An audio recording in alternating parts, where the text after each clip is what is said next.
Hello everyone, NCERT chemistry के questions और answers कर रहे हैं class 11 chapter number 2 structure of atom. Question number 47, neon gas emits lambda is equal to 616 nanometre. थोड़ी सी language है, मैंने डायरेक्ट लिखा है कि जो नियॉन गैस है उसमें से हमको कौन सा लैम्डा का क्या वैल्यू दिया है, 616 नैनोमीटर। तो सबसे पहले तो मैंने बहुत बार बोला है कि जो भी नैनोमीटर और कुछ होता है उसको अपन डायरेक्ट मीटर में कन्वर्ट कर देंगे। तो ये हमारा मीटर में हमारे पास वेवलेंथ है।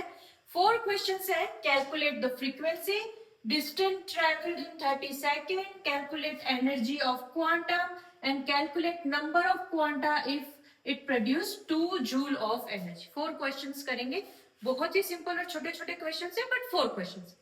पहला क्वेश्चन है calculate the frequency. Frequency formula c by lambda। c is velocity of light, 3 multiply 10 की पावर 8 यहाँ पे लिख दिया है, और ये 616 10 की पावर -9 मीटर अपन यहाँ से ले आएंगे। ठीक है, और ये हमारे पास आ गया क्या, फ्रीक्वेंसी, न्यू की वैल्यू आ गई। पहला क्वेश्चन सॉल्व।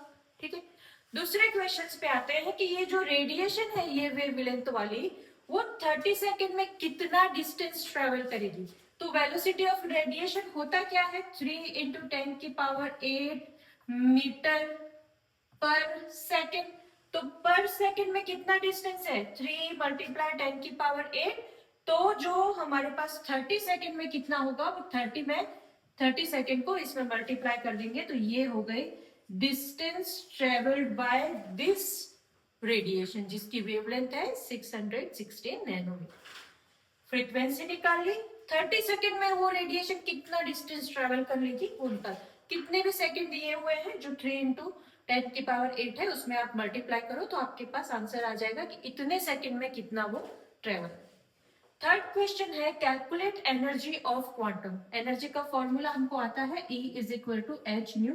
एच की वैल्यू प्लैंक कांस्टेंट 6.62 10 की पावर -34 ऑलरेडी यहाँ पे लिखा है। 4.87 यहाँ से ट्रेवल करके यहाँ पे लिखा है, और इन दोनों को मल्टीप्लाई करके ये हमारे पास एनर्जी आ जाएगी। ठीक है, ये एनर्जी आ गई। थर्ड क्वेश्चन यहाँ पे क्लियर हो गया कि ये वेवलेंथ दिया हुआ था, उसका फ्रीक्वेंसी निकाल दिया और उसका एनर्जी भी यहाँ पे हमने निकाल दिया। ठीक है, क्वेश्चन नंबर 4 थोड़ा सा डिफरेंट है। Calculate number of quanta if the energy produced by this radiation is 2 joule. अब देखो, ये जो एनर्जी हमने निकाली है दैट इज फॉर 1 क्वांटम। ठीक है, 1 फोटोन या 1 क्वांटम के लिए एनर्जी हो गई है, energy for 1 photon is this. Total energy कितनी दे बोल रहे हैं आप, 2 जूल। तो अगर 1 फोटोन में इतनी है तो 2 जूल में अगर 1 फोटोन की एनर्जी को डिवाइड करेंगे तो हमारे पास क्या आ जाएगा, नंबर ऑफ फोटोन। तो ये जो हमको अपन को टोटल दिया था वो डिवाइड बाय 1 फोटोन या 1 क्वांटा का energy, and then this is the number of quanta present in what, 2 joule energy। इस एनर्जी में क्वांटा है 1, तो 2 जूल में कितना, तो 2 जूल डिवाइड बाय 1 क्वांटा का एनर्जी, तो हो जाएगा टोटल नंबर ऑफ फोटॉन्स। तो ये था क्वेश्चन नंबर 47। क्वेश्चन बहुत ही इजी है, बेसिक फॉर्मूलाज लगाने हैं। ठीक है, पर 4 पार्ट में है तो थोड़ा सा लंबा हो जाता है। तो ये है क्वेश्चन नंबर 47। आगे करेंगे क्वेश्चन नंबर 48।